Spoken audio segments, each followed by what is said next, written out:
वर्तमान काल में भारत चहुमुखी प्रगति के तो दौर से गुजर रहा है।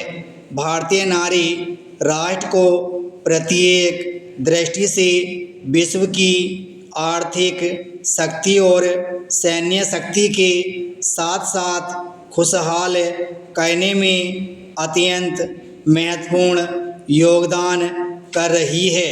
आज वह घर द्वार की दहलीज को लांघकर जीवन के प्रत्येक क्षेत्र में सक्रिय है। वह घर परिवार के साथ साथ समाज और राष्ट्र के प्रति भी सजग है, परंतु यह अत्यंत खेद का विषय है कि देश का तथाकथित प्रगतिशील पुरुष समाज अभी तक नारी के प्रति अपने परंपरागत संकुचित दृष्टिकोण को पूर्णतया बदलने में असमर्थ रहा है। देश के कुछ भागों में तो वह आज भी मध्ययुगीन मानसिकता से ग्रस्त हो उसे भोग्य ही मानता है।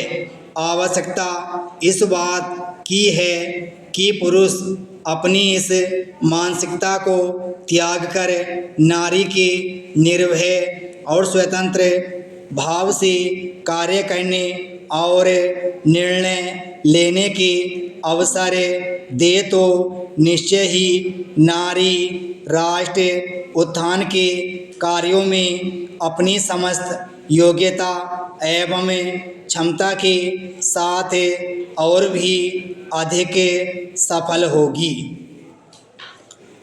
यह एक नैसर्गिक यथार्थ है कि नारी शारीरिक मानसिक रूप से कोमल सहनशील धैर्यवान होने के साथ साथ कर्मठ होती है। उसमें वस्तुओं को समझने परखने की क्षमता अधिक होती है। उसकी इन क्षमताओं को हम जितना अधिक सदुपयोग करेंगे वह उतनी ही अधिक राष्ट्र निर्माण के कार्यों में सहायक सिद्ध होगी और राष्ट्र को उन्नति के शिखर पर पहुंचाने में अपनी महत्वपूर्ण भूमिका निभा पाएगी। नारी का राष्ट्रोत्थान के कार्यों में अधिक से अधिक योगदान पाने के लिए हमें उसे उच्च शिक्षा प्राप्त करने का अवसर देना होगा। नारी जगत में व्याप्त अशिक्षा, अंधविश्वास, सामाजिक बंधनों से मुक्त करना होगा। उसे समानता की दृष्टि से देखना होगा। उसकी छिपी क्षमताओं को प्रकट करने का प्रयास करना होगा।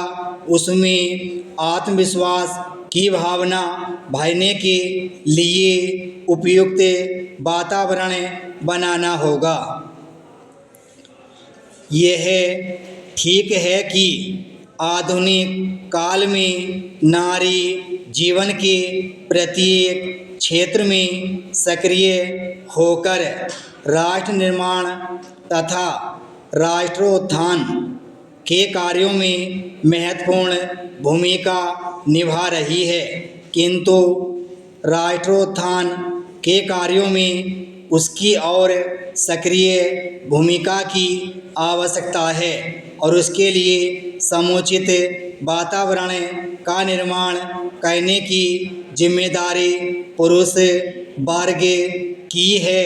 हमारा देश जनसंख्या की दृष्टि से विश्व का दूसरा सबसे बड़ा देश है। देश की कुल आबादी की 46% आबादी महिलाओं की है। पुरुषों की तुलना में महिलाओं की संख्या लगभग समान होने के बावजूद जीवन के अनेक क्षेत्रों में दोनों की स्थिति में पर्याप्त विषमता है। विराम स्टॉप।